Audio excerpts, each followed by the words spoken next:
नमस्कार. शशिकांतने मुद्दाम रमा आणि साईला घरी केळवणाला बोलवलेलं असतं, कारण साईला दाखवून द्यायचं असतं की रमाचं अजूनही अक्षयवर प्रेम आहे आणि अक्षयचं अजूनही रमावर प्रेम आहे. तू त्या दोघांच्यामध्ये येऊ नकोस, तू दोघांच्यामधून निघून जा, हे आता त्याला दाखवून द्यायचं असतं. म्हणूनच शशिकांतने हा सगळा घोळ घातलेला असतो. आता रमा आणि साई घरी येतात. घरी आल्यावर त्यांना शशिकांत, पार्वती आजी, घरातले सर्वजण जेवायला वाढतात. छानपैकी ताटाभोवती फुलांची रांगोळी काढलेली असतात. आणि आता मुद्दाम इरावती ही अक्षयला जळवण्यासाठी रमाला म्हणते, अगं रमा, आता तुझं लग्न होणार आहे, तू केळवणाला आली आहेस, पहिला घास नवऱ्याला भरव बघू. अशी प्रथा आहे पहिला घास नवऱ्याला भरवण्याची. तेव्हा रमा ही इरावतीकडे बघत राहते. तेव्हा रमा मनात म्हणते, ही सगळं मुद्दाम करते, मला माहीत आहे, हा सगळा या इरावतीचाच प्लॅन आहे.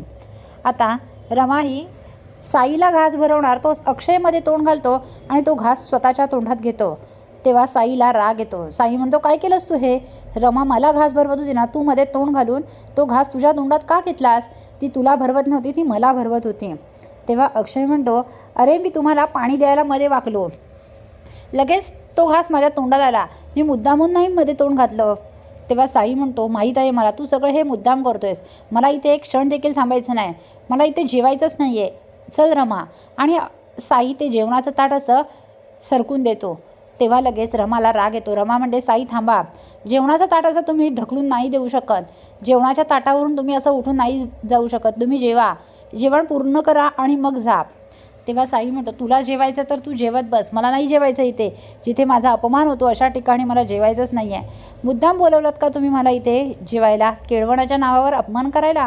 मला माहीत होतं, मी येणारच नव्हतो, पण म्हटलं जाऊ दे, एवढं प्रेमाने बोलत आहे तर जाऊया, मला नव्हतं माहिती तुमच्या या बोलवण्याच्या मागे तुमचा सगळा असा डाव असेल. असं म्हणून साई तिथून निघून जाणार. तोच अक्षय त्याला अडवतो आणि म्हणतो, आला आहेस तर जेवून जा, असं भरल्या ताटावरून उठू नये. तेव्हा साईला राग येतो. साई अक्षयला ढकलून देतो, तू कोण आहेस मला सांगणारा?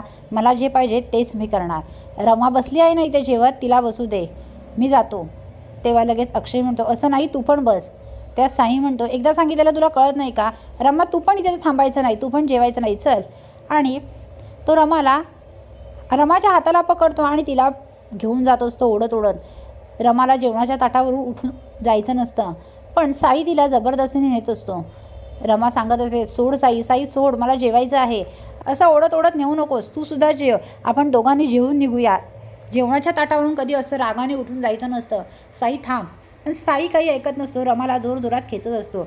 आता ते बघून अक्षयला राग येतो. अक्षय पुढे येतो आणि सनसनीत साईच्या 3-4 कानाखाली वाजवतो आणि म्हणतो, ती सांगते ना की नको म्हणून थांब, तरी तू का ऐकत नाहीस?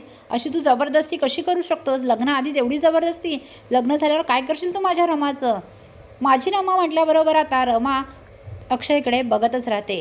पुढील अपडेट पाहण्यासाठी व्हिडिओला लाईक आणि चॅनलला सबस्क्राईब करायला विसरू नका. थँक्यू.